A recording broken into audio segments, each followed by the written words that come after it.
So I want to talk about. I love to play cribbage. It's a great game to just sit there and shoot with somebody. I mean it. You just sit there and having fun, and they're beating you or you're beating them. I mean it comes around and goes around, and it's a great game. Good counting. I mean you have to be quick on your feet. It helped me to play blackjack later in life. I love to play blackjack.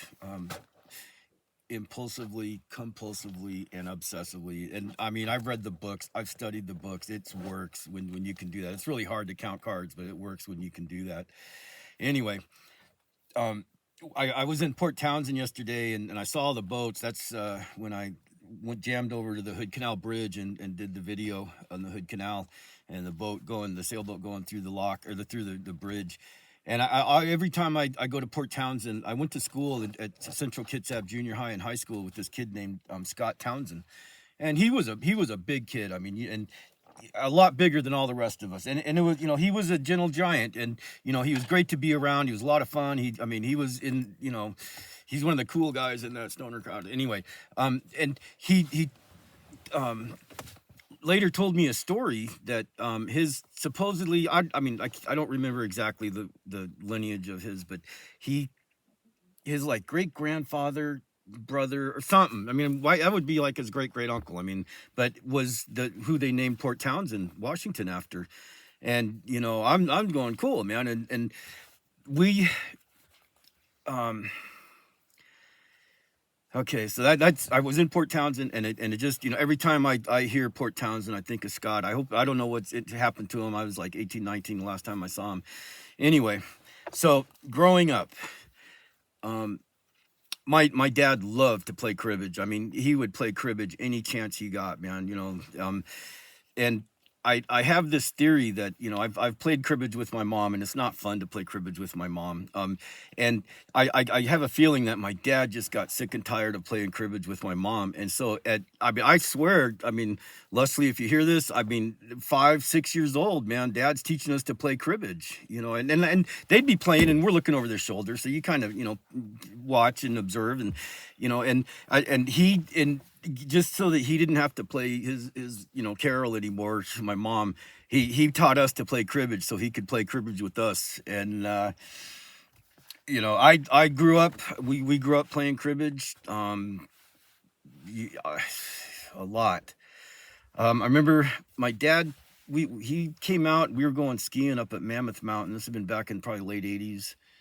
I think Misty and I were still married. We had my little yellow Nissan pickup truck, which had this great canopy in the back with all the, you could make a bed or whatever out of it.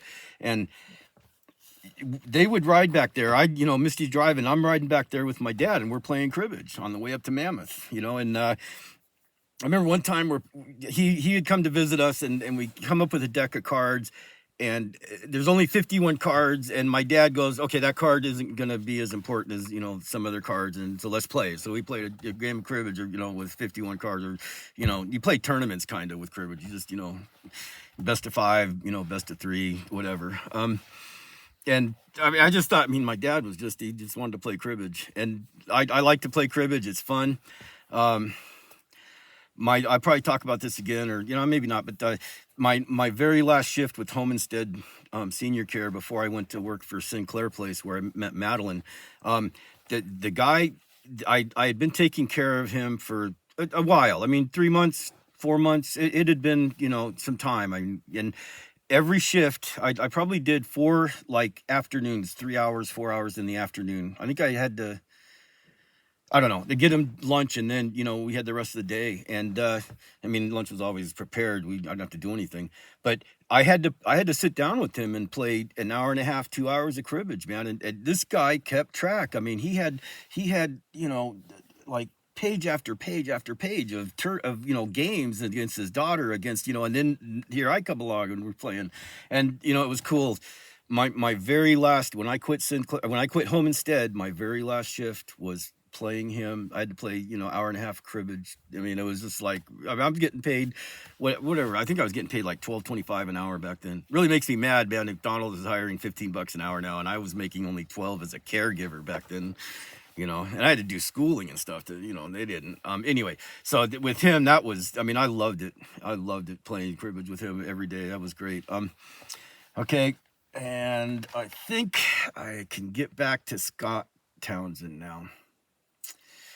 So Scott, I think I he was one of the tenants in an apartment, and I was sleeping on his couch for a night or two, and we started playing cribbage, and and he just was as good as I was. He was, and um, I got the 4 5s and the jack of knobs, and it's a 29-point hand, and it's like getting a royal flush. I mean, it just doesn't happen. It's the only time in my life in all the games I've ever played that I've seen a 29-point hand. It took us like 10 minutes to count it, just each over and over and over again go, I mean, did you mix up 5s? I mean, there's a lot of 5s that you got to count 15s out of. And so that was funny, man. And just, because he like realized it before I did. I mean, he's, we're counting my cards and he's going,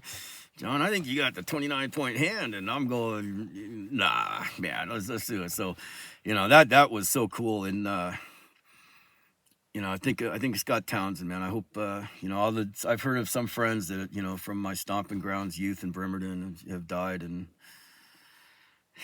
anyway, I just wanted to share that was on my mind.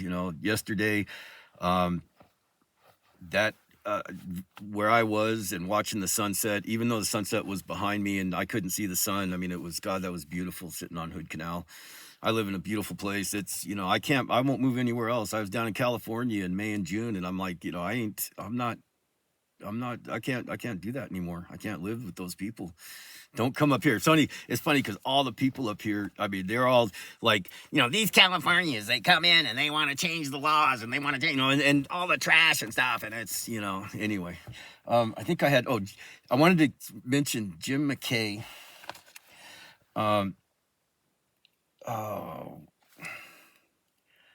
Okay.